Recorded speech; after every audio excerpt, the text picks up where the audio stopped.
Welcome back, everyone, to the Unclassified podcast. We have spring is on the way. Isn't that wonderful, Preston? Spring is on the way. Right, yeah. And Easter weekend. This is a podcast that is, we support women here. And we'd like to congratulate Katy Perry and Gayle King and whoever the other people were who went up to space for 4 seconds. And did you see that there's a fight going on, though? Because Wendy's tweeted out, can we send her back, when they said that Katy Perry's back from space. And Katy Perry's people told People magazine, it's just so disrespectful to see another woman tearing down a woman like this.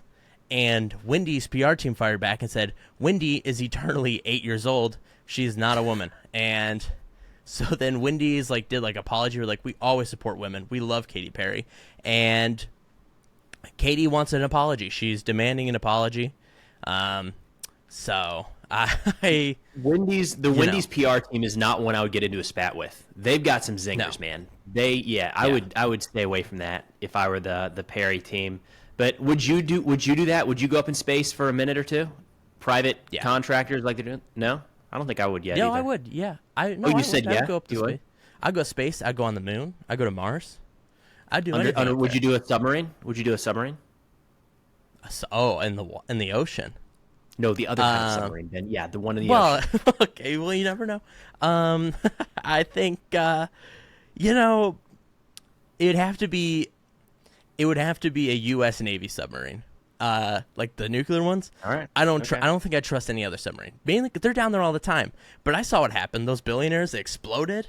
I'm not. And another one, like a couple weeks ago, I think it was in. I want to say it was, whatever. I think it was in the Middle East somewhere. It was like a submarine tour that just gone. So, yeah, no, it's dumb. I'll tell you what, getting in helicopters and getting in submarines. I don't know if I'd do it, but I go to space. Right. At least you look cool when you go to space. When you die in a helicopter and you die in a submarine, everyone makes fun of you, right? There's after Kobe died, you got in a helicopter. After those billionaires were in the submarine, you also died. I think it's very rude they do it. But I also think, I don't want people to make fun of me. If I die on my way to space, people go, oh, what an trailblazer. It's the idiot for the submarine. Yeah, you're right. Yeah. But they're going to say no one's ever gone to space before. Well, no one like him before. No, they've never had a podcaster in space. So Probably never been I'd be the fan in first. Space, yeah. Right, and there's never been a Cubs fan in space. They don't let him up there. They don't like him. Frankly, they don't like him. Anyways, okay, I don't know why I went in the Trump there. But to start off on a light note, because the past few podcasts, we've been coming in here, and the world's been on fire. And it's still on fire. But we're taking a break from firefighting, and we're going to do a little lighter note before we get into our main topic of the day, which is, are we underestimating China? And then we're going to talk about Ukraine, Yemen, we'll have a very brief Iran update, and then we're going to talk about the America in crisis at the very end. Then we're going to have our questions from the viewers. You guys know the drills. Everyone's been here before. And but to start, we're going to do our top 3 favorite world leaders. Preston, start us off at who your number. Do you want to go in descending order or ascending order? These aren't in order. It's just wild card after wild card. Yeah. All right. You go first. Start now with al-Shara, the new interim leader in Syria. Really? Yep, kind of like a box of chocolates. You never know what you're going to get. The guy spent a lot of time doing jihad, right? Is that still a thing? We don't know. It could be, which could be concerning. But now he's wearing these nice suits. He's traveling around the world, flying private to go meet with dignitaries in all over the Middle East. And wow, what a transformation. So al-Shara is my number 1. Doesn't mean I like the guy, but got to respect the transformation. So that is a good pick. Mine is much more tame. Mine is Mark Carney of Canada. I really like him, and I think he's well spoken, and he just seems like a cool dude. I think I would like to meet him. There aren't very many world leaders I'd like to meet, but I think I'd want to meet Mark Carney. So I also like his. I think people are right when they say it's like a generational talent, where they're like, he is smart, he is very well spoken. People are calling him Canada's Obama. I wouldn't go that far. All right, let's not.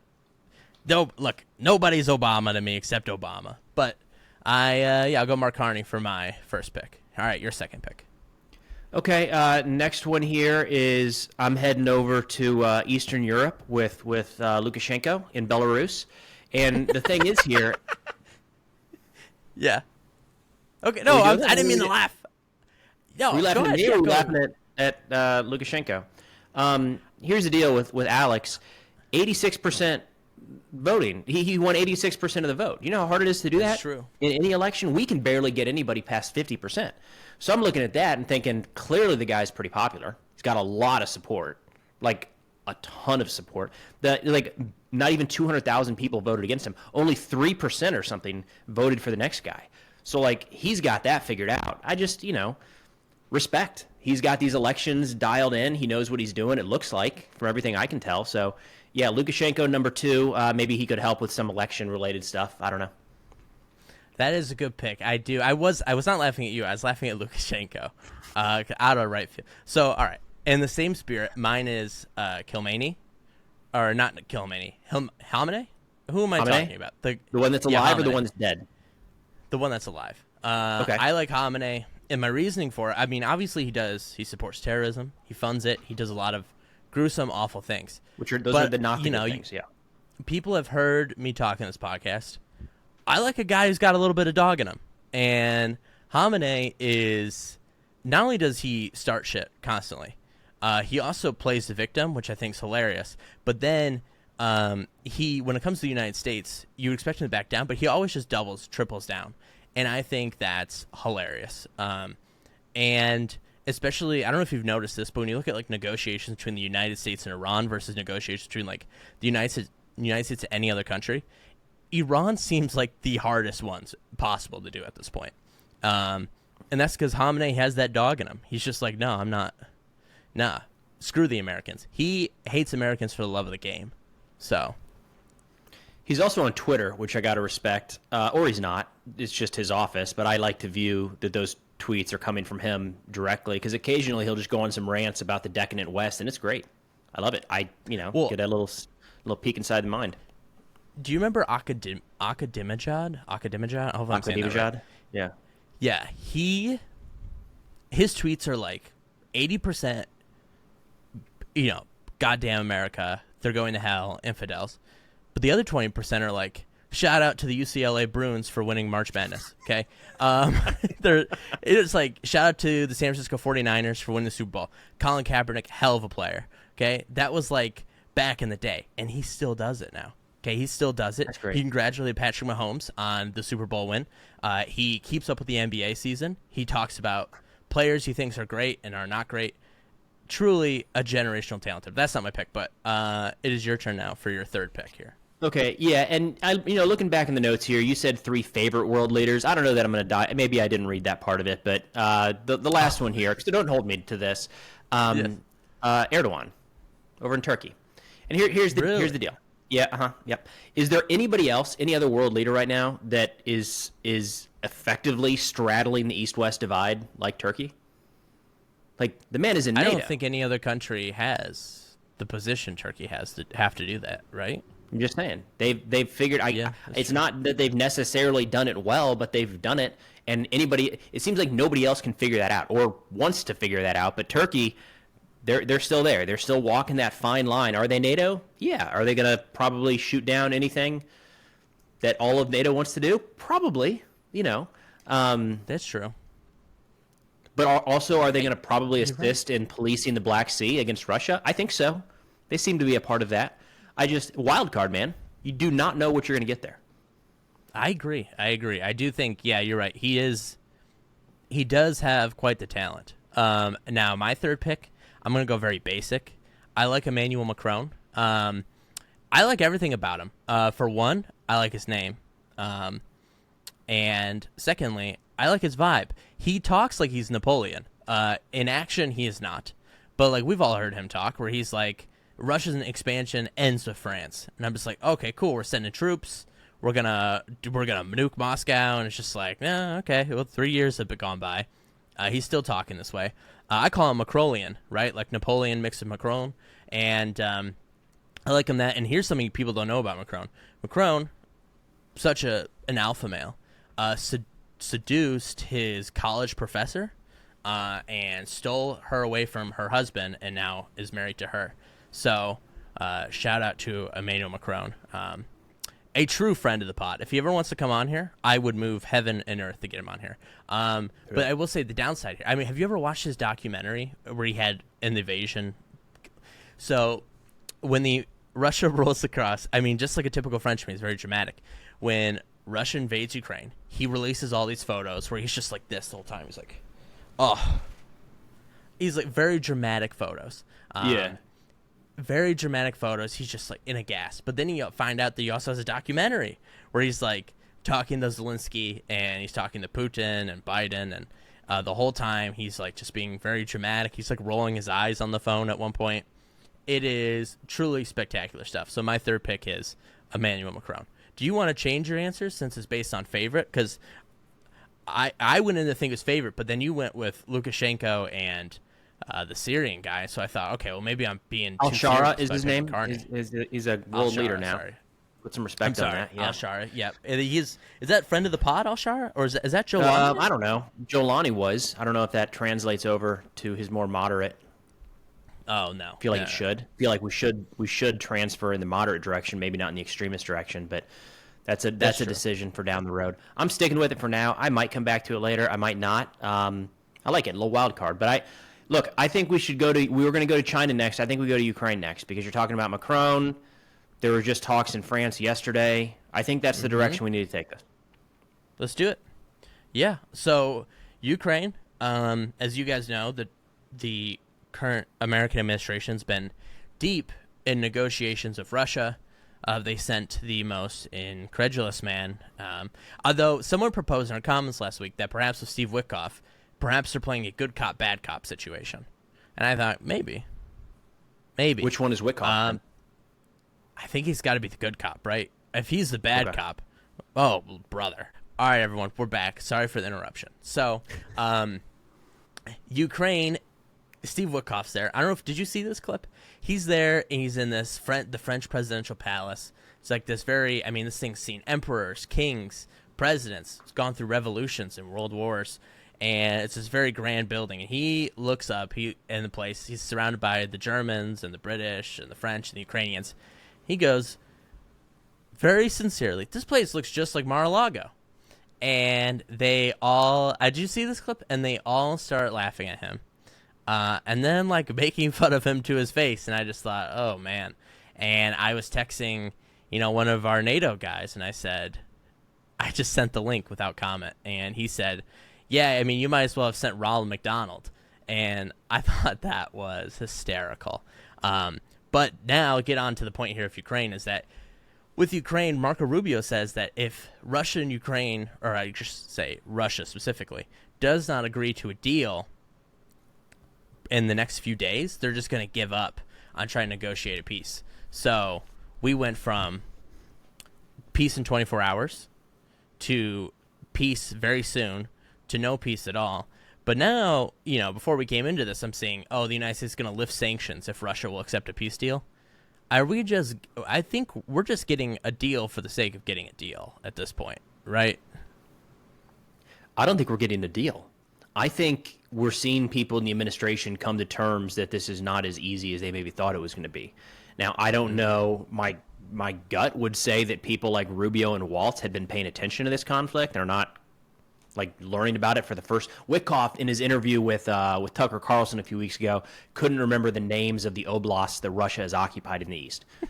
It's maybe Witkoff is learning about it for the first time, genuinely, which wouldn't be crazy. The dude's a real estate developer, right? So the idea that he's somehow staying up to speed on the ins and outs of this war over the last 3 years, I'd be shocked if that was the case. So, he probably is just learning about some of this stuff for the first time, which is not a knock on the guy's intelligence or character or anything like that. This is not what he's been doing. Rubio and Waltz, I would think, have been aware of what's happening, but a vibe that I got throughout the campaign, more from the Trump campaign, just because they were very much focused on the ending the war and getting out of the war, was this idea that we could just snap our fingers and be done with it. And you mentioned it on the trail, Trump saying, I'm going to end this thing in 24 hours before I'm even in the office. And then it was, well, that was just a little bit of sarcasm. And then it was, well, we need a couple of months to talk to the different parties. And then it was, well, actually, we need to give it 100 days. And now we're at the point, nothing has happened. There has been no progress. I mean, to be fair, there's talks going on, which is more than was happening under the Biden administration. So we've got engagement with the two sides. But in terms of any sort of outcome, there's been nothing at this point at all. So now we're about to, according to Rubio, about to walk away. My guess is walk away probably means that we're going to wind down our support as well. Technically, it could. I saw some Ukrainians saying, like, wait a minute, is this good or bad? You promise? Like, yeah. Maybe the United States walks away from trying to negotiate some sort of peace deal, but continues to supply Ukraine with intelligence, training, and equipment. I'm skeptical of that. I just don't get that. I don't have a lot to, confirm any belief that that's actually going to happen. So anyways, to me, I had some friends right when shortly after Trump took off, I think it was during the Zelensky meeting in the White House, actually. I had some friends call me that I would say they're political, but they're much more focused on economic and domestic issues than anything foreign, and it's not close. And they called to explain to me how the war is going to end. And it was essentially us saying, like, too bad, guys. That's the end of it. And I was trying to get across to them then, like, we don't have that power. Like, we can't do that. We have some levers we can pull, but we cannot dictate the end of this war. And I don't think people understood that. Anyways, that's what's happening right now. Russia is not coming to the table. They're not showing any interest in meeting part way. They continue to draw hard lines that are kind of showstoppers. And yeah, there's no peace deal. And there's not going to be a peace deal in the next 24, 48, 72 hours. Because Russia now sees, like, oh, cool, so we just need to, like, keep doing the same things we were doing and the United States will back out. Great. I think we're entering perhaps the bad scenario, right, where I think the United States is going to lift some sanctions on Russia, perhaps invest in Russia, try to make economic ties because that's what Trump wants. And I think it'll be while the war is still going on, which if you're Europe, how can you tolerate that, right? How can you tolerate the United States essentially investing in your enemy? I don't know. I don't think that's a bad scenario. And I'm gonna split with you there. I think that's a bridge too far. I don't think we're going to be investing in Russia while the war is ongoing. I think that so? could have been these talks have are like energy. I know, but I think that could have been terms of a ceasefire. I'm still hopeful. I hope maybe you're right. Some will call it naive. Yeah. But I'm still hopeful that stuff's not on the table. Yeah, no, I agree. I hope that's the case. But I mean, this is good for Ukraine so long as aid keeps flowing, and hopefully can get on the proper foot here. But I guess this is kind of good for NATO too, right? I mean, they've been giving these warnings out about if Russia's not stopped in Ukraine, if they're not defeated, they're going to come for the Baltics next. I mean, it's never good when war continues, but yeah, but we've been at this point a couple times. There was a good Zelensky interview on 60 Minutes this week. I think it came out Sunday or Monday, and it was really solid. And he was talking about his time at the White House, where he was trying to convince the president and vice president that you can't trust Putin, that he does not stand by these agreements, and he's broken them multiple times in the past. So we cannot go into it with the assumption that he is a good faith actor. And you could see the frustration in Zelensky saying, like, how are you guys not getting this? Like, it doesn't mean we can't come to some sort of agreement, but you cannot take him at his word right now. And I feel like we've had so many instances of that just in the last few months of Russia showing that they're not ready to end the war, that it hasn't changed anything. I mean, it's been strike after strike. I don't know. The messages have been there for years, man, right? And in recent months, they've been more directed. But I think they're still not getting across to maybe the people that need to hear those. I agree with you. I think Zelensky's right that, like, Putin is a bad faith actor. and I 100% understand his frustration, when dealing with these Americans who, for some reason, refuse to see it. And whether people want to admit it or not, the only two world leaders who seem to actually understand Vladimir Putin and that he is not to be trusted in any way, Joe Biden, Emmanuel Macron. They were the only ones who seemed to understand this. I mean, even Scholz. I guess there was Bojo, but we went through so many there. We went through Bojo and Truss and Rishi Sunak and Starmer. I don't really think the UK Prime Minister matters when it comes to this, but Biden and Macron are really the only people who seem to understand that. While everyone else is like, maybe we can cut a deal. No, there's no deal to be cut here. They are an aggressive force, and they must be stopped. They got to be put down like a dog. Anyways.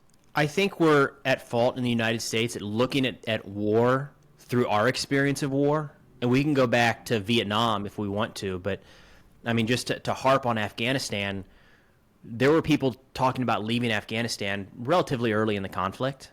Definitely over the last, from 2010 on, those conversations kind of spiked. And we heard it from Obama, Trump, Biden. Everybody was talking about wanting to leave Afghanistan. So I think it's fair to look back on that and say, what would the difference have been if we left in 2015? What if we would have left a year earlier or a year later? And we're seeing how Afghanistan is right now and saying, well, would it have been worse than this or about the same? So now we can see what the other side of that equation looks like. And in retrospect, there's probably an argument that we should have left sooner. Just made that decision unilaterally, or ideally not unilaterally, but we could have gotten out. Then, of course, you got the concern of, well, the Taliban might come back into power. Well, they have been in power now for a couple of years. Is it good? No. Is it the end of the United States as we know it? End of the Western civilization? No. So I think we're guilty at looking at it through that lens. Or, again, go back to Vietnam and say, did the whole world turn communist when we left? No. Did the United States really suffer outside of the manpower, the blood and treasure that we actually lost in the war? No. The country just kind of kept on going. So I think we have that mindset looking at Ukraine, not realizing that it's not the same. If we just walk away, if all of Ukraine's partners just walk away, this is not Afghanistan. This is not Vietnam. It is not Iraq. This is a very, very different war, one that we probably haven't really seen play out in, I mean, you could argue 70 years or so, right? I would agree, yeah. I think it's the largest land war. Is it? It's since World War II in Europe, yeah. Yeah. So. Like, they're going to take that territory. They're not going to give it back. This isn't a matter of, like, and then to your point a second ago, they're going to keep going. Now, what does keep going mean? Might not necessarily mean a land invasion of the Baltics in the next 2 or 3 years, but they're going to continue pressing their influence further and further west. It's like, again, I think we're looking at this from our perspective with recent military conflicts, and it's not comparable.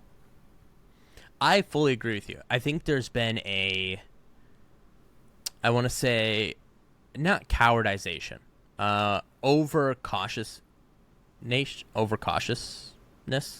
that is derived out of our experiences in Iraq and Afghanistan, and that it seems like the error there was not the intervention. The error was hanging around too long. In Iraq, I think we did leave. We got it done. Afghanistan, no one really knew. I mean, what did you tell me the first time we met? You said we fought 40 different wars in Afghanistan in 20 years, something like that, about how the war plan changed every 6 months. I think that kind of encapsulates that Afghanistan is no goal. But the reason Afghanistan went on so long is that it just didn't really cost all that much for it to just go on forever. It wasn't like, it wasn't like this thing was, it was a very small footprint, so I just went on forever. So I think, people are very overcautious, and I think if America, I mean, its capacities have certainly diminished, but if it started acting like the America of the 90s, Bill Clinton's America, where even I'd think Reagan's America, where you go in, you have small interventions, and you just unilaterally say, well, what are you going to do about it? I think the United States would fare fairly well there. And I think it's worth a shot in Ukraine. And I think I'm alone in that. But anyways, right. China. Yeah. China. Let's go to China. China, right now, folks, we have a 245% tariff on China. And they said earlier this week they called the United States a joke about the 145% tariff because they said, after 100, it doesn't matter anymore, right? Which is true. So we're at 245% now. And trade between the two superpowers is essentially coming to an end. China's cut off rare earth minerals. The U.S. is saying if you want to dock in our ports, you can't dock in Chinese ports. You can't have a Chinese ship, yada, yada, yada. So the two of them are really duking it out, and the White House is assuring everyone, look, we're going to have a deal. It's going to be a great deal. And as far as we know, China is not interested in a deal, or so they say they're not interested in a deal, and Trump says, well, if they're not interested in a deal, then I'll make a deal for them, whatever that means. So you love it. You love to hear it. And so today we're going to talk about, though, is I don't know if anyone listening to us listens to the Ezra Klein Show or the Foreign Affairs podcast or, anything. But a new topic of discussion has been, are we underestimating China? And this is something I have seen a lot in my Instagram feed and my TikTok feed, where I've started getting shown a lot of China stuff. And the China that I'm seeing, of course, it's, as with everything, take with a grain of salt, everything can be propaganda. But the China I'm seeing is not that China that we have in our conventional wisdom. I'm seeing a very high-tech place, a place that is building a lot, that has a lot of tech you couldn't even imagine having here in the United States. And I'm of course, it's not a free society, but I'm seeing a lot of people exercising what I would call free speech. I mean, make no illusions, this is a totalitarian dictatorship. But it is not the China I have been told to see. And so Preston and I have been talking, we've been doing our own research. And so today we'd like to discuss, are we underestimating China? Is China not this poor backwater that has to steal from everyone else in order to succeed? Or is China China's actually perhaps an equal to the United States, or a near equal to a certain extent, and perhaps a hegemon in manufacturing and other fields? And before we get into it, I think it's worth noting, of the 53 future technologies, China leads in 47 of them. So, Preston, would you like to start? Yeah, we should link that podcast in the description. That was really good. Yeah. Who's his guest? Tom Friedman. Tom Friedman, yeah. So Tom Friedman had been back and forth to China multiple times in the last year and multiple times throughout his life, and he was just talking about what he experienced when he was there and what he saw. And it was pretty eye-opening. Like, again, you have to expect Westerners, especially a Western journalist, is going to get shown certain things and maybe not others. So, it's not North Korea level shutdown, fake tours, but, keep that back in mind. But I thought it was pretty eye-opening to hear what they're working on, what they're doing, how the government and society works together towards companies. I thought was really interesting. How they essentially, the government, the way he was putting it, so spoiler for anybody who wants to go listen to the full podcast, but he was saying, like, let's say all of a sudden there's going to be they think solar panels are going to be big. Well, the government will incentivize individuals to start companies in the solar panel industry and provide tax breaks and investment incentives and maybe even grants from the government. And they compete against each other for a year or so. And then all of a sudden the government kind of picks one and they're like, Ben's solar company is the winner. And they pour in just mass amounts of government resources into that company, and now all of a sudden you've got this super advanced solar company that just went through a rigorous startup accelerator type program, but it's nationwide and now has the backing of one of the largest economies in the entire world, and they start selling their products abroad. And it's like, oh, that's insane. Now in that you do get a wild amount of corruption. There's probably a lot of funds that are stolen, a lot that's misallocated, but it looks like the gamble China's been making and has worked to a degree is they're able to kind of, through this unique system, like this Chinese kind of capitalist kind of whatever we're going to call it, they're building massive companies with global reach. And I think that comes at the heart of these tariff conversations when, across the board, there's always something. Like, I stocked up on coffee recently because that's the only thing I could think of that I need to really, we can't get anywhere else. But when you start getting into these conversations with businesses, it's always China. It's always something that comes from China, and either they can't get it elsewhere or it is prohibitively expensive elsewhere. And I think, yeah, to me that makes it seem like we've probably underestimated them. I think we're guilty at times of putting people either in camps that are either better or worse than us across the board. And I think we've probably had China in the worse than camp from when we were little, from when we were, they're backwards. They're just trying to get to us. And remember, they're going to bypass the U.S. economy any year now, and we've been saying that for 20 years. But realistically, I think as that's been happening, I think we've probably failed to appreciate some of their advancements and the risk they pose to the United States in a lot of ways. Fully agree. And I think it's interesting to kind of examine how the consensus on China has shifted in recent years, where I remember in, 2014, 2016, China was like, you didn't really hear about it much. Like, there was talk about Russia, but for the most part, U.S. hegemony uncontested. And then Trump comes along in 2016, and he's saying China, China, China. And I think he was right to raise the alarm there. And the United States kind of adjusted his posture, but the general aspect seemed to be coming out of it was China is going to beat our ass.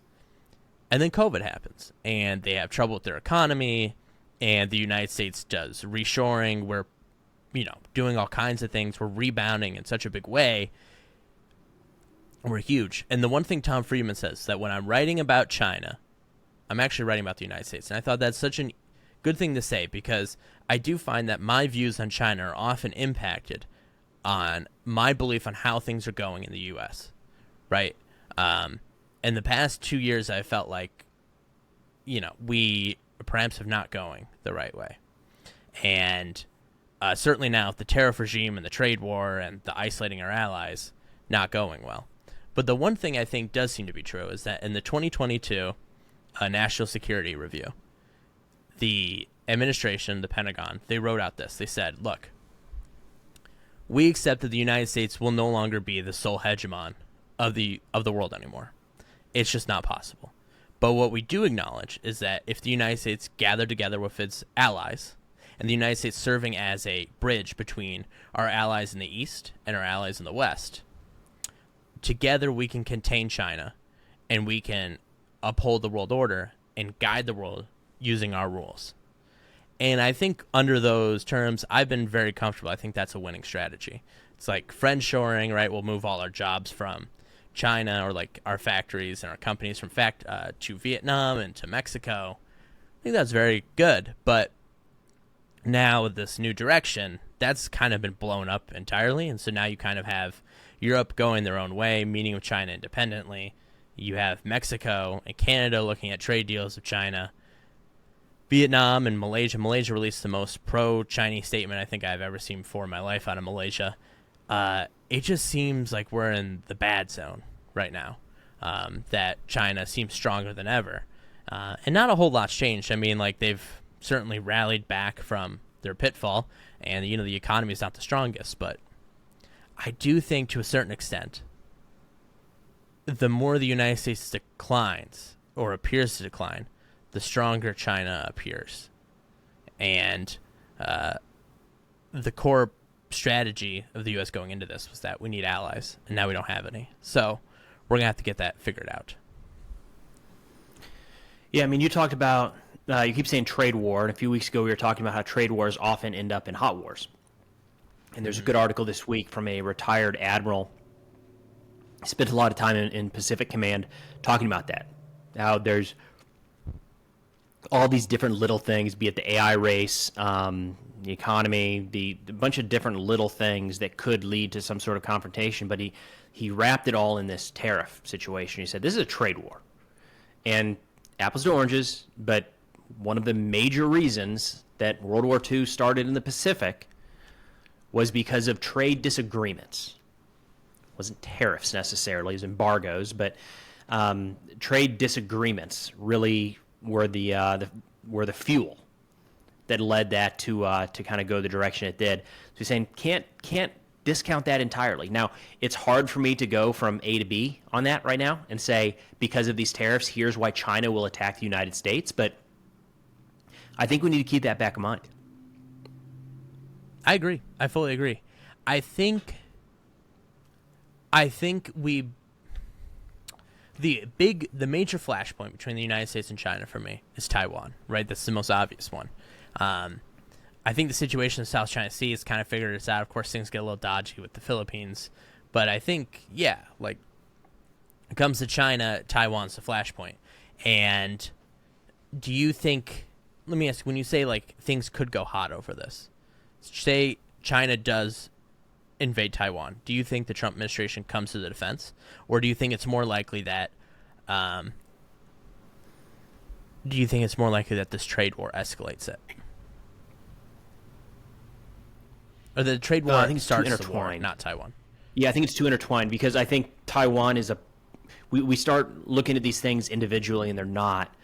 So, like, we've exempted a bunch of products from Taiwan, I believe, that are very important to U.S. national security, chips being one of them. So what if China does something to tamp down on that to where we can't get them anymore? And it's not necessarily that they invade Taiwan, but maybe they put some sort of blockade around the eastern portion of the island to where they can't ship to the United States or something to affect that. That could be a part of the trade war, but also the type of thing, a blockade could very quickly lead to a hot war. So I think it's one of the challenges with this, man, is this stuff is all so messy that when you start pulling on one thread, you don't know what's going to come next. And, like, the next thing could be just a great, big, grand bargain that sees the United States and China in a better place tomorrow than they are today. It also could be chaos. I agree. I think going forward, and I'll start here, but how do you think the United States can beat China at this point? So here's my theory. I think, for one, it goes without saying that the current guy is unfit for the job because the route we need to take is one that he is not willing to. And that is, you need to apologize to Europe. You need to apologize to all our other allies. And together we pursue Scott Bessent's idea, which is a free trade regime to combat China. Of course, we're not going to stop China's rise, but what we can do is strengthen ourselves and strengthen our allies and perhaps weaken China. We won't stop them, but we can weaken them. And then I think on top of that, what we also need to do is he needs to double down on Biden's manufacturing policy. There are a lot of valid critiques that it was too slow, it didn't do enough. But it did bring manufacturing back. It brought chips back. It brought a lot of vital stuff back. We reopened munition factories in Pennsylvania, in Scranton, Pennsylvania, no less. And I think we need to, Trump, if he wants to bring manufacturing back, you need to just dig up the plan, times it by 3, the money and the investment money in there, and you could say, Sleepy Joe Biden, he didn't have what it took to do it, but I'm doing it. And I'll clap along the way. I'll say it's the most brilliant plan anyone's ever had. And that is, I think, the first 2 steps we need to take is forming this. I also think a Trans-Pacific Partnership deal, and if we need to call it the Trump Partnership deal, the Trump-Pacific Partnership deal, I will go along with it. But that was the biggest error we've ever made, was leaving that in 2017. It still is in negotiations, but now China's part of it. Now they're replacing China with the United States, or they're replacing the United States with China. So we just need to kind of get our head on straight. The order, we built the order, right? Everyone's heard me say this before. We've built the order. We've built it around our objectives and what we want, and we can use the order to get what we need without destroying it in the process. What do you think? Do you think that method works, and what do you think we should do to combat China? I think it could work. There's a good part in the podcast yesterday where they were talking about how we need to probably recognize the fact that it doesn't need to be a zero-sum game going forward, especially with kind of modern technology. Like, there's ways for us both to win and ways for us both to succeed that maybe didn't exist in previous major conflicts. So, I mean, that'd be nice. That'd be a change for mankind. That's generally not how we tend to view things, but seems like we could get there. What do you think we should do? Yeah. I don't understand the tariff thing at this point. I saw something recently where China their government is providing massive subsidies to be able to sell a bunch of the stuff that they had planned to sell in the United States domestically. So TVs going from $800 to $200, microwaves going from $200 to $70, like 50% and more discounts, so those supply chains stay intact, so those factories stay open, so those employees keep their jobs, and they keep churning out product, and the government is just taking a hit right now to subsidize it. And we're not doing that. I don't know that there's a plan to do that, but you've seen the same stories I have of these companies, big and small, starting to make changes due to the tariffs, and they're not positive changes for the economy right now. They might be positive in 10, 15, 20 years, or maybe sooner, but today and tomorrow they're not. It's layoffs, it's downsizing, it's canceling orders, it's unable to pay tariffs and going out of business. That's where I'm lost here, is I don't understand what the plan is, because it seems like first off, it seems like we started a trade war voluntarily. Like we did not need to do this, from what I can tell. And it looks like they are better prepared right now, at least in the opening phases, than we are. That doesn't mean that they will win this trade war, but I'm not entirely sure what it is we're fighting and why right now. So it's hard for me to piece all this together. I fully agree. I think, the one thing that does need to happen if we stand a chance is, you're right, it does not need to be a zero-sum game. But I do think repairing wounds is probably the first step forward. I saw recently that China has stopped buying natural gas and oil from the United States, and now is instead getting it from Canada. And in a real world... Ooh, it's a deep burn there. One. It is a deep one. I also saw that Greenland is pivoting to China now, trying to strengthen ties there. We are isolating ourselves, and we're making China look like a rational actor. And 3 months, that's why 4 months this ago, is that's not true.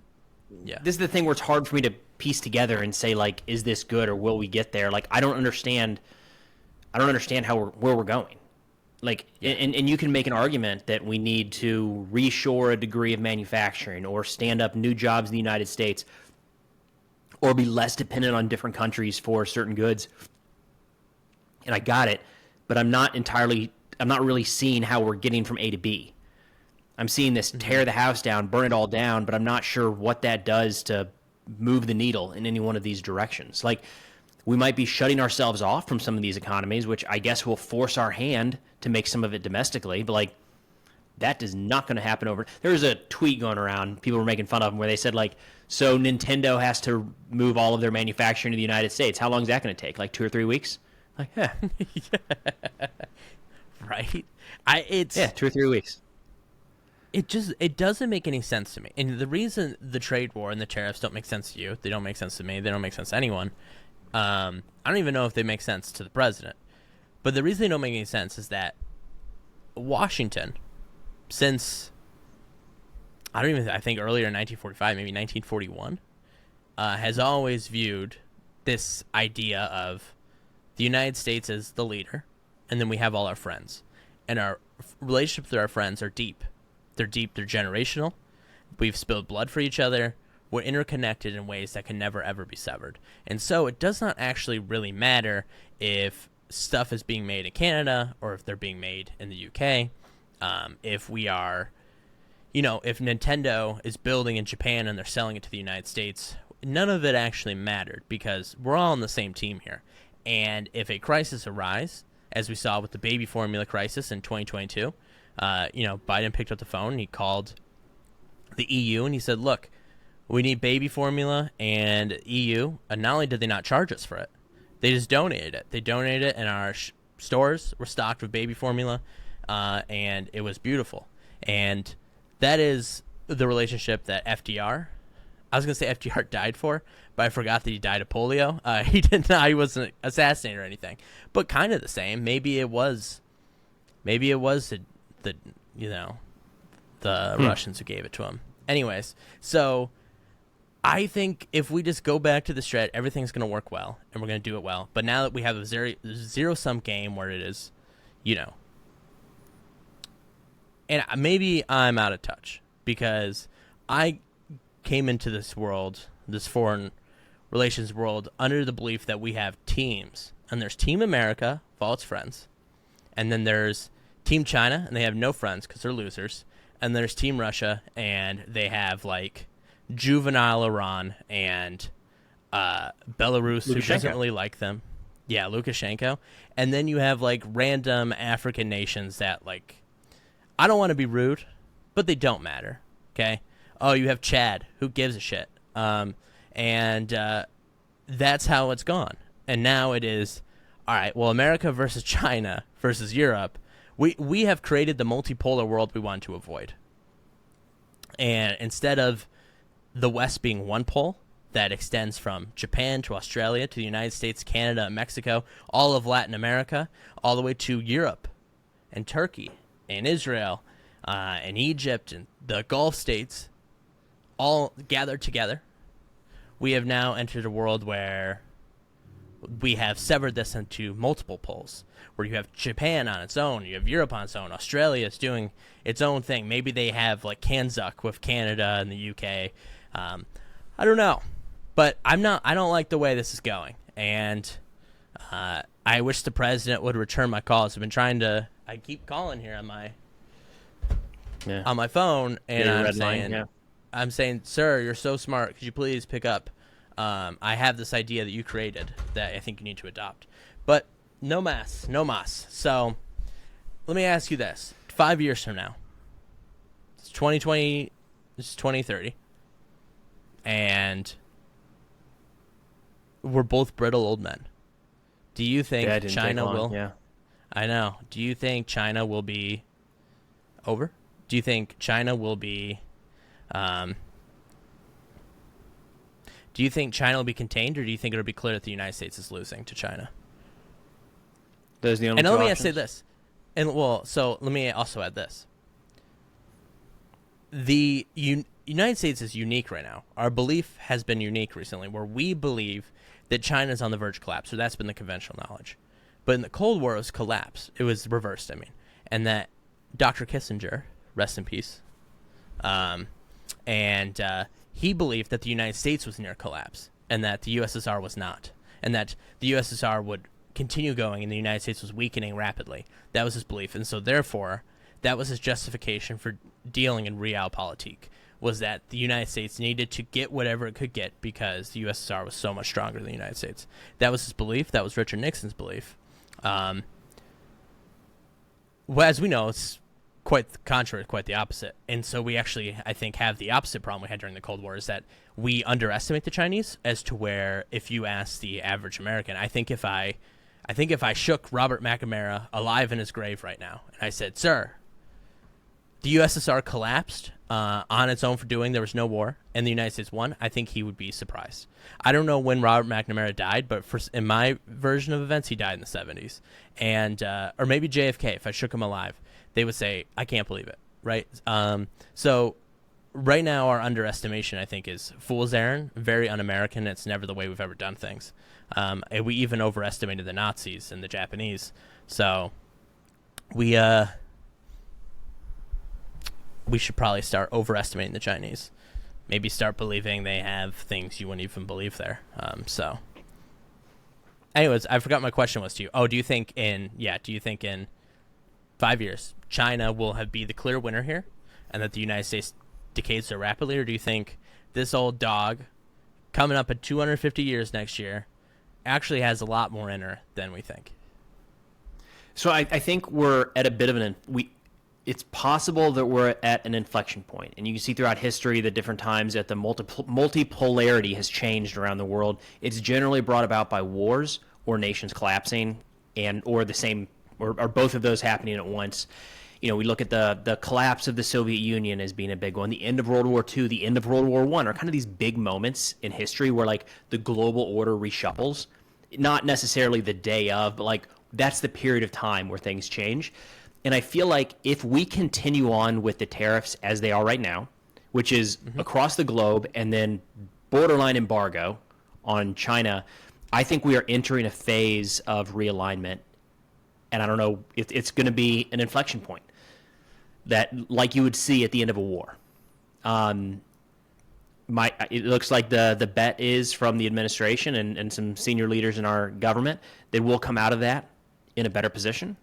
The way that it's gone the last few weeks, I'm not as confident, but I think that's the key here. If we walk away from the tariffs and end up with some like relatively small scale trade deal overall, who knows? We'll both just kind of continue on our same path, but I think it's possible that what they put in place right now we could look back on as being like the biggest shift in the global order definitely since the fall of the Soviet Union, maybe before that even. I fully agree. What do you make of, and we'll get to our next topics here shortly, but what do you think of, there's been a lot of posting online, maybe it's MAGA posting, I can't quite pin down who it is, but there are people fantasizing about blowing up the Three Gorges Dam over the tariffs. Thoughts? So that's a dam in China Yeah. that the significant amount of their population lives downstream from it. So if that dam went up, China would lose a lot of people, a lot of industry. I think 600 very million, quickly. right? Something so like it that? is. Yeah. Yeah. What is that? I think it's 600 million, or is it 800 Yeah, million? it's a small number. Incredible. Yeah. But so I don't know. I don't know that we need to go there all of a sudden. Like, let's just figure out what these tariffs are going to look like first. Yeah. I fully agree. I think it's pretty reprehensible. And it's got me thinking like more like, I don't know. Like I think we're going down the wrong direction. I wish we would just say we're wrong about the tariffs rather than doubling down and threatening to blow up a dam that will kill 800 million people. Now, don't get me wrong. They invade Taiwan. They invade Japan. Whatever. But I don't know. This fantasy bloodlust posting about killing 800 million Chinese, I'm not a fan of. And speaking of Chinese, I am a fan of, though. Trump, or I think it's Ryan by Trump is the username. Shout out to him. He is the Chinese Trump. He's the one who's always like, nice. You've come to Chongqing, the Chinese hot dog. I love him. He says he's coming to America to visit. And I think we got to get him on the pod because I am such a fan, and it is incredible what he does. And what I found is he taught himself English, apparently based off Trump impressions, based off watching President Trump. That is a risk, yeah. And so now when you hear him talk, I don't know if he's like just talks English like Trump or what's happening, but he's got the hand. It's truly impeccable, incredible stuff. But speaking of war and death and destruction, we go to our favorite region of the world, the Middle East. And Preston and I both seasoned in the Middle East, both have been there. And currently, a headline came across the wire the other day. And Preston, you said, what? The United States is allegedly, reportedly, talking to Yemen, the country, about a ground invasion of the nation. Could you please fill us in on what in the world is going on here? There's a lot here. Let me first start with pulling China into the conversation. Yesterday, we got the second piece of evidence that China is supporting the Houthis in their targeting of American and international vessels in the Red Sea. So a satellite provider or satellite company in China is providing real-time intelligence to the Houthis. We've been telling China about it for a while. They don't really seem to care or aren't doing anything about it. Their embassy in Washington said, what? You sure? I don't know. This is crazy. It's the first I've ever heard of that. So we've got satellite companies providing imagery to the Houthis.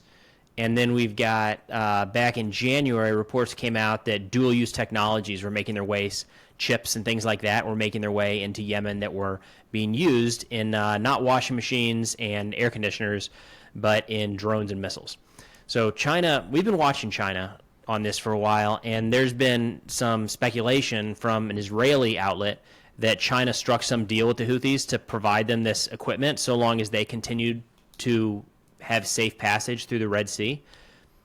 It's a roll of the dice because the Houthis don't always know what they're shooting at and have definitely hit some Chinese ships. They've hit some Russian ships. They're just kind of slinging drones and missiles at whatever comes by. So. But anyway, like Chinese involvement there. They're kind of like the geopolitical equivalent of you and your buddies on the porch just doing dumb shit, is what I feel at times. The Houthis are or China?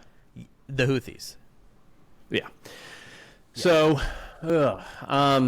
yeah, that's the Chinese connection there. You always got to think about that, though, in the broader scheme of things. Like, why is that information coming out right now? And, always skeptical about unnamed sources. And anyways, that's piece one, so super. The other one that came out earlier this week is that the United States defense contractors, it said, had been talking with Yemeni tribes or the Republic of Yemen about supporting a ground invasion or ground war to push the Houthis off the coast. Now, Yemen is I feel like this gets lost in the reporting a lot. The Houthis do not control all of Yemen. They control a portion of western Yemen. They do control the area right along the Red Sea, overlooking the Bab el-Mandeb Strait, which is why they're able to really put a chokehold on international shipping. Everything is within range of the Houthi-controlled territory if it's in the water. Sana'a is a heavy population center, so the Houthis do hold a lot of the critical territory in Yemen, but they do not hold all of Yemen. Technically, the civil war is still ongoing. A couple different factions that fall under the Republic of Yemen in the eastern portion of the country, and then there's some al-Qaeda in the Arabian Peninsula in there as well. But there are reports that the United States is considering assisting the Houthis, some kind of supporting the Republic of Yemen forces that previously were Saudi-backed, Emirati-backed, to try to push the Houthis back from the coast. Again, look, if you're trying to deal with the Houthi issue right now, I don't know how else you do it. You can't do it from the air. Saudis bombed them for 15 years. We have ramped up bombing on the Houthis like they haven't seen since that 15-year stretch. And they're still firing missiles at Israel every other day, firing drones and missiles at American ships just about every other day. So we'll see if anything comes of that. One thing to keep in mind with any of this reporting, and we've got another one coming up here in a second talking about the U.S. waving off a strike on Iran, is the fact that these conversations happened is not the same thing as putting those plans into action. So a good military, a good government, would be considering viable options like this. They would say, what would it look like?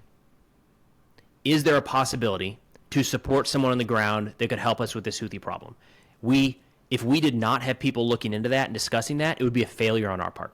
So the fact that those conversations made it out into the public does not necessarily mean that a ground invasion is imminent. It also does not mean that the American Marines out there in the Carrier Strike Group are getting ready to land on the sands of Yemen's beaches anytime soon, but that's entered the conversation. Do you think it would be a good idea? And let me ask you, have they ruled out U.S. troops being part of that landing offensive? Or we don't know? They're not discussing it officially enough to even get that question asked. So it's like leaks of unnamed officials. So I'm sure that would be the next question is, will you rule out U.S. troops? And the answer will be everything is on the table. So I wouldn't put much stock in any of that right now. Is it a good choice? I would say no. I don't think there's any support here in the United States for it, quite frankly. I don't think there's any support in the U.S. to do that. In this, we'll get into the Iran strikes here in a second, but the Houthis, love them or hate them, and I'm not a fan, their gripe from day one has been Israel's actions in Gaza. Full stop. Mm-hmm. That's it. Now, sometimes they expand that out to say it's the United States allowing this to happen, or it's the UK allowing this to happen, but that is their thing. And they have said from the get-go that they will continue these attacks until the siege of Gaza is lifted and humanitarian aid is allowed in. Those are their terms. Again, you don't have to respect them, you don't have to like them. They have been very consistent in that. So I do think, if we're being honest, we have to look at that as well and say, is the only solution U.S. boots on the ground in Yemen, or is there anything we could look at in the Houthi demands, if you will, that could be met? Because those demands are not that the United States doesn't ship goods through the Red Sea. Those demands are not. It's Israel and Gaza. That is their demand. I do agree.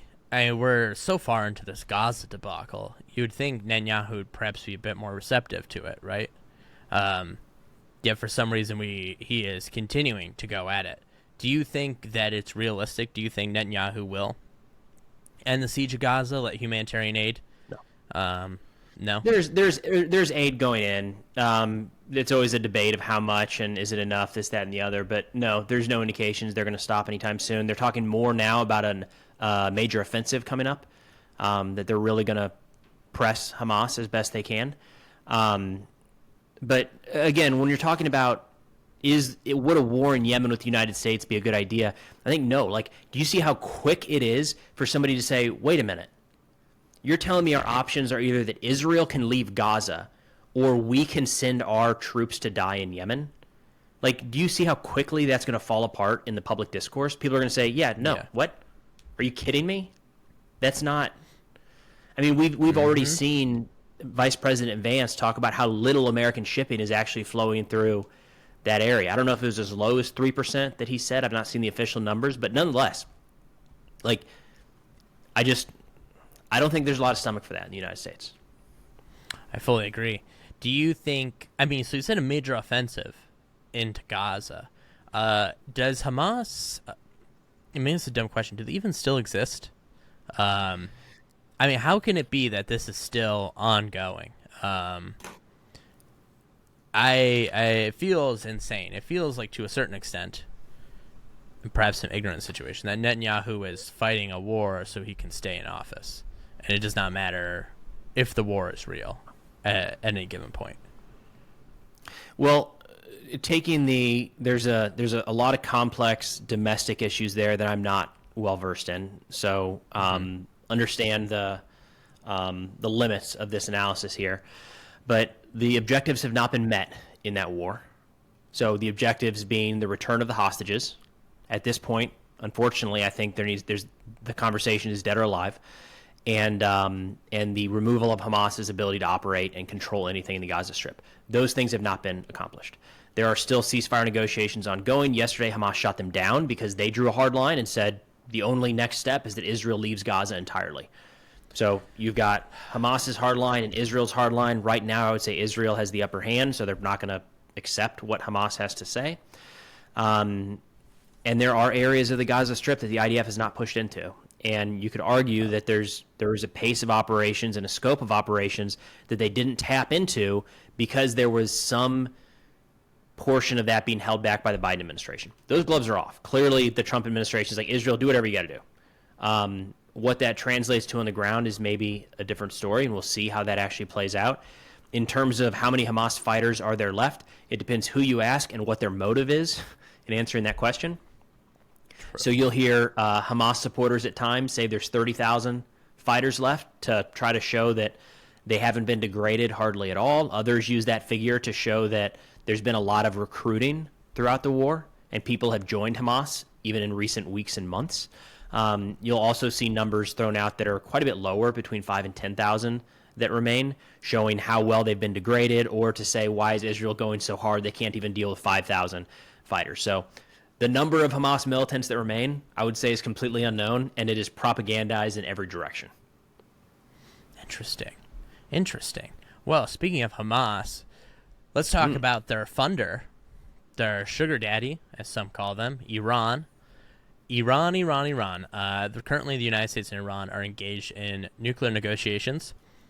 Steve Witkoff is there. Of course, he's everywhere. Maybe he has a warrant out for his arrest or something. Too many things. Because, when was the last time he was in the United States? He's in Kyiv, he's in Brussels, he's in Iran or Oman, wherever they're negotiating. He's everywhere. He's in Moscow. Anyways, we do have a breaking news now, is that Iran has laid out their red lines by Khamenei, friend of the show, and these are their red lines. There will be no dismantling of centrifuges, no halting of uranium enrichment, no reduction in enriched uranium stockpile, and no negotiations over its missile program. Do you think that breaks the deal? Well, so what is coming into light is the JCPOA version 2, Obama nuclear deal version 2, which, to your point earlier, might just get renamed the Trump nuclear deal or something. But we should remember, Trump tore this up, and a lot of people weren't happy with it, for what it's worth. So I don't want to present this like it was some perfect deal. It's far from it. But as we get further into these negotiations, that's kind of what's coming out the other end.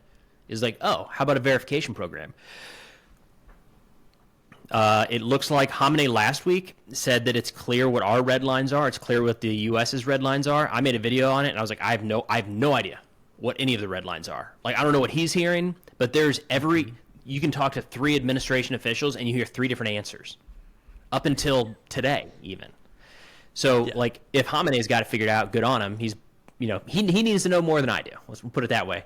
But it has not been a clear message. And the way I interpret that now is Iran thinks that they have enough leverage to be, those are demands. And when you go back from now Trump has been pretty vague in his defense here. His officials have been all over the map, but Trump has been very vague with saying, we need to reach a deal or else it's going to get bad. And, technically that could mean anything, right? But some of his senior officials, National Security Advisor Waltz, Secretary Hegseth, and others have said complete and total dismantlement of the Iran nuclear program, the elimination of their missile program, and the end of their support for proxy networks around the Middle East. That's not what Khamenei is saying they're going to do. Right. So to me, it feels more and more like we're heading into kind of this verification, JCPOA type deal. We're probably going to get there. In fact, you're seeing a lot of Iran hawks right now yelling that, saying, hey, don't do the same thing that Obama did. It was bad then. It was so bad that you withdrew. Don't just sign that same thing again. Yeah. Yeah. It just seems like, do you think that's what's going to happen? I mean, is that your guess? Like, what is your best guess here? Right now, that's where it's headed. Yes. It is going to be, for all intents and purposes, the exact same deal with minor differences. That is what it looks like. Enough differences Just for people to be able to say, no. No, idiot, this is not the same thing. Look at, this one's 3 paragraphs, now it's 5 paragraphs, or whatever, right? There's going to be enough differences, but overall, I think it's going to be the same. It's interesting. I mean, I saw the IAEA, which for people who are not aware of all the acronyms, that's the International Atomic Energy Agency. They said that Iran is getting closer to a bomb. I mean, it is notable. I mean, but they have been saying this for like 10 years now. But it definitely does seem like Iran is picking up production to make it possible for them to build a nuclear weapon as a way to counter pressure the Trump administration into making a good deal. Will that happen? I don't know. I mean, we saw Steve Witkoff say, well, we're fine with Iran having their nuclear program. We just trust but verify. And then Trump said, no. After he got wind of that, he said, no, the entire thing needs to be dismantled. And we also need to note that yesterday, a day prior, an article came out that it looks like it was leaked from the Trump administration, saying that they had shot down an Israeli plan to conduct strikes against the Iranian nuclear program in May. Like they were ready to go. And Iran, in consultations with some U.S. officials, were putting together these plans for approval. They'd not been agreed upon by the United States, but it would have involved pretty direct U.S. coordination, definitely defensive, if not possibly offensive, into Iran as well. And the idea was, let's take advantage of the situation right now. Hezbollah is beat down. Hamas is beat down. Assad is out of power. The militias are kind of sporadic. The Houthis are under fire from the Americans. And the Iranian air defense is at the very least a little battered. And this article said, there was some pushback inside the U.S. administration, and they came out and said, no, we're going to try negotiations. And the anger at that article, the Iran hawks were upset at that article coming out saying, you can't tell Iran that that's off the table because that gives them a point of leverage knowing they've got time now. It's interesting that that statement comes out one day after that article. It is very interesting. Now, let me ask you this. Do you think that, say they do make this Iran nuclear deal, do you think Trump will stay in it? And let me ask you this. If they lift sanctions, do you think Trump is open to an Iran that is friendly to the United States, that is builds trade ties to the United States? Or do you think as soon as they get out of this, they get hit with tariffs? He says, you're not sanctioned anymore, 10% tariffs, just like everyone else. 80%. 80%, yeah. 80%, yeah. Do you think that happens? What do you think happens here? Too much speculation to get into, I'd say, at this point. let's wait and see how this deal plays out. Look, I think they're heading towards something being struck probably in the next couple of weeks is the path they're on. But it'd be a little too much to probably speculate what leads after that, what happens after that. It's wonderful. I think Iran and the United States as allies. I mean, there's a reason we chose Iran over the Gulf states initially, before the revolution. It'd be great to have them back into the fold. Of course, this is the first step in it. But my God, I mean, could you imagine? I mean, we're just, as we talked about in the China conversation, everyone gathered together. All of a sudden, we've peeled Iran off of Russia and China. I mean, Iran, they're the guy giving all the drones to Russia to bombard Ukraine so they can kill more civilians. It would be truly magnificent. And I hope Mr. T, I hope Mr. Art of the deal can work this out, because I think it could be magnificent for the two countries, even if it comes 10 years late. But speaking of Mr. T, America is on the brink. Do you think that's over dramatic to say we're on the brink? We're on the verge? Yeah, I guess, because I feel like we keep hearing that over and over again. But I don't know. It's chaotic times in the United States, no doubt. Every day there's some new crazy headline. Yeah. Well, so right now the Trump administration is ignoring a court order to return the men from El Salvador. And these district courts are issuing some blistering opinions saying, I shouldn't say district, federal courts, blistering opinions saying, let's go, come on, bring them home, boys.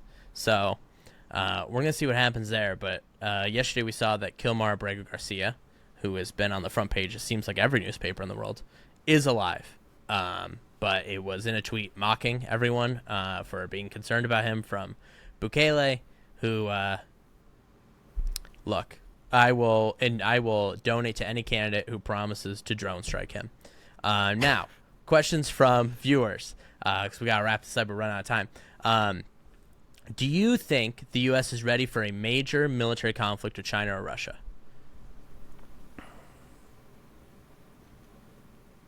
Yes with Russia, no with China. Fully They're agree. Different fights. What do you think about... Go ahead. What? Just very different fights. And I don't have a ton of experience with the Pacific Theater or haven't spent a lot of time studying that, but every assessment I get out of INDOPACOM is always saying, like, we're not there yet. Like, this is going to be a lot worse than we think. And I feel like we haven't really taken the steps to address that. With Russia right now, I think we're seeing them pretty beat down by Ukraine, pretty occupied. They've lost a fair amount of their military resources. So I feel more confident about Russia, but not so confident about China. How about neither right now? Let's not do either. Yeah. No, I agree. Don't do either, but I fully agree. China is going to be very difficult, quite hard. Russia, I think it's going to be Desert Storm. We're actually just going to call it Desert because it's going to be over just as fast as Desert Storm, perhaps even quicker. And then the last question we'll take is, what do you think about the $90 million military parade that Trump is throwing on his birthday for himself? I feel like I got to see it to believe it. Do you think they're going to let it happen? I don't know who the who is. Like, who would sign off on that versus who wouldn't, I guess. So I don't know where that kind of thing goes through. Yeah, the Pentagon So would do it because I feel like Hegseth would do it, right?